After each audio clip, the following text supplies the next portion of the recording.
आप देख रहे हैं निफ्टी फिफ्टी का चार्ट है। और निफ्टी फिफ्टी के चार्ट पे मैं आपको ट्रेड लाइन से बता रहा हूँ कि मैंने उसकी जो फर्स्ट कैंडल है, फर्स्ट कैंडल का हाई और लो यानी दोनों को मार्क किया। और आप देख रहे होंगे हाई लो मार्क करने के बाद जो फर्स्ट कैंडल थी 5 मिनट की निफ्टी फिफ्टी की, उसमें लगभग समझो आप देख रहे हो कि 6-7 कैंडल एक जोन में है। समझो ना अप साइड जा रही है ना डाउन साइड आ रही है, यानी एक रेंज एक कंसोलिडेट कर रही है, एक मूवमेंट पे, एक समझो एक रेंज में। उससे क्लियर हो रहा है कि निफ्टी ना डाउन साइड जा रही है ना अप साइड जा रही है, ये क्लियर है। यानी कि अपने को कभी ब्रेकआउट दे तो अपन अप साइड के ट्रेड लेंगे, ब्रेक डाउन दे तो डाउन साइड की ट्रेड लेंगे। आप देख रहे हो यहाँ पे कि बुलिश इन गोल्डन पैटर्न बना इस कैंडल पे, बुलिश इन गोल्डन पैटर्न बना और बस एक कैंडल अप साइड गई, यानी कि मार्केट में यहाँ पे समझो लगभग कितने पॉइंट का था, 686 से 747। वैसे माना जाता है ये भी एक मूवमेंट है, लेकिन कभी भी मार्केट कभी साइडवेज कंडीशन या एक रेंज में कंसोलिडेट कर रहा हो तो ट्रेड डिफाइन नहीं करना चाहिए। और आप देख रहे हैं यहाँ पे मैंने EMA बेस्ड लगाया है, लेकिन मैं ज़्यादा EMA बेस्ड पे ट्रेड नहीं करता, मैं करता हूँ कैंडल पैटर्न पे ट्रेड। आप देख रहे होगे वो अप कैंडल नहीं कि बुलिश निकल बनने के बाद अप तरफ गया मार्केट, फिर वो एक बड़ी डोमिनोज कैंडल बनी और डाउन साइड आया और मार्केट ने फेक आउट दिया, यानी लिक्विडिटी कहते हैं इसको। आप देख रहे हो कि फर्स्ट और सेकंड कैंडल यानी कि ये मॉर्निंग स्टार बना अप साइड के लिए। यहाँ भी 22,556 से मार्केट गया 656, यानी यहाँ 100 पॉइंट का मूवमेंट। लेकिन साइडवेज कंडीशन में ये मूवमेंट क्लियर नहीं रहता। इससे क्या रहता है कि अपना जो टाइम डिके रहता है उस कारण से मार्केट में अपने प्रीमियम घटते जाता है और अपने को लॉसेस होने के चांसेस ज़्यादा रहते हैं। इसलिए कभी भी साइडवेज कंडीशन या एक रेंज में कंसिडर कर रहा हो मार्केट तो ट्रेड जोन को डिफाइन नहीं करना चाहिए और ट्रेड नहीं लेना चाहिए। आप देख रहे हैं यहाँ तो क्रॉस ओवर आया और मेरी ट्रेड लगभग समझो डाउन साइड बनी और अप साइड बनी, लेकिन मैंने यहाँ ट्रेड नहीं लिया। मैंने लगा मेरे को पता कि मार्केट आज एक रेंज में रहेगा और एक रेंज में रहा भी। कब तक रहा, लगभग समझ जाए 12-12:30 बजे क्रॉस ओवर दिया। यहाँ पे बुलिश सीन गोल्फिन और इन्वर्टेड हैमर बना, मार्केट अप साइड का मूवमेंट दिया। लेकिन 11:35 से ही मार्केट लगभग 1 बजे तक एक रेंज में रहा। यहाँ बैरिसन गोल्फिन बना रेसिडेंस पे, और कहीं भी रेसिडेंस पे बैरिसन गोल्फिन बनता है तो मार्केट गिरता है।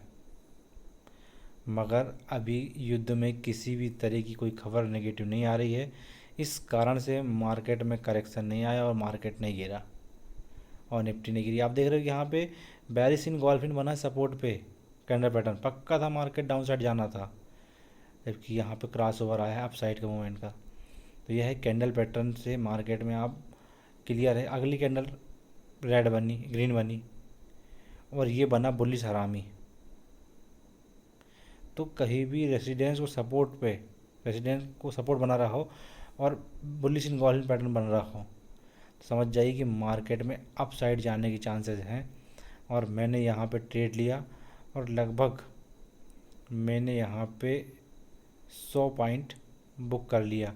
यहाँ बुलिश इन गोल्डन पैटर्न जो बना यहाँ तक ट्रेड में रहा और जैसे ही डोजी बनी मेरे को क्लियर लगा कि मार्केट डाउन साइड जा सकता है, इस वजह से मैं ट्रेड से एग्ज़िट तो ले लिया पहले। 100 पॉइंट भी लगभग निफ्टी फिफ्टी में 50 से 70-80 पॉइंट, यानी कि बहुत अच्छा मूव है। और यहाँ पे लगभग 100 पॉइंट का मूवमेंट, यानी कि समझो एक हिसाब से आज वन डे के हिसाब से लार्जेस्ट मूव है।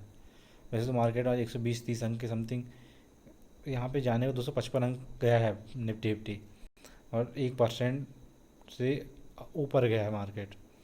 और जो ट्रेड मेरे जिस हिसाब से मैंने डिफ़ाइन किया, मेरे को यहाँ पे अच्छा खासा प्रॉफिट हो गया और मैं यहाँ से इस ट्रेड से तो निकल गया।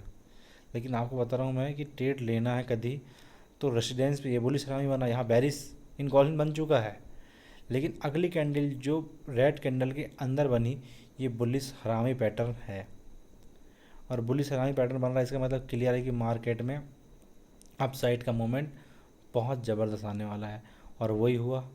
आप देख रहे हो कैंडल, डोमिनोज कैंडल कितनी बड़ी बनी और मार्केट अप साइड गया। ये कैंडल कितने पॉइंट की बनी आप देखिए, यहाँ पे लगभग बनी है 63 पॉइंट की कैंडल बनी है ये।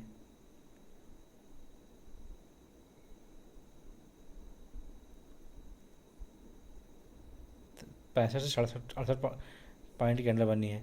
तो आप गौर करिए कि आप जिस स्टेट में मैंने एंट्री लिया था, मेरे यहीं पे लगभग अच्छा खासा प्रॉफिट चलने लगा, और मैंने ज़्यादा देर तक ना रुक के सिर्फ 100 पॉइंट के मूवमेंट पे ही कैप्चर करके इस ट्रेड से एग्ज़िट ले लिया था। और एग्ज़िट लेने की वजह ये जो ये कैंडल बनी है डोजी, और 2:20-30 पर कहीं भी रिवर्सल पैटर्न आता है, इस वजह से मैंने ट्रेड से एग्ज़िट ले लिया था। जैसे यहाँ पे मार्केट रिवर्सल पैटर्न का पूरा मूवमेंट दे रहा था और मार्केट डाउन साइड जाने के पूरे चांसेस थे, लेकिन मैंने देखा कि डोजी कैंडल बन चुकी है और लगभग लिक्विडिटी दिखने लगा था, यहाँ का लिक्विडिटी सिस्टम बनने लगा, तो मैंने कहा इस ट्रेड से एग्ज़िट ले लो। लगभग इस ट्रेड से मैं एग्ज़िट हुआ। उसके बाद मार्केट अपसाइड ही रहा, और अपसाइड कितना मूवमेंट गया, 935 से 991, वही 40 से 50 पॉइंट का मूवमेंट बना, लेकिन मैं उस ट्रेड में रहा नहीं, उस ट्रेड से मैंने एग्ज़िट ले लिया। और आपको बता रहा हूँ जैसे कि कहीं भी जो कैंडल बनी है, ये इस कैंडल की कभी डाउन साइड जा रहा है, साइडवेज कंडीशन है, साइडवेज कंडीशन है और एक रेंज में कंसल्ट कर रहा है मार्केट, तो उस ट्रेड में ना रहिए, उस ट्रेड से एग्ज़िट ले लीजिए।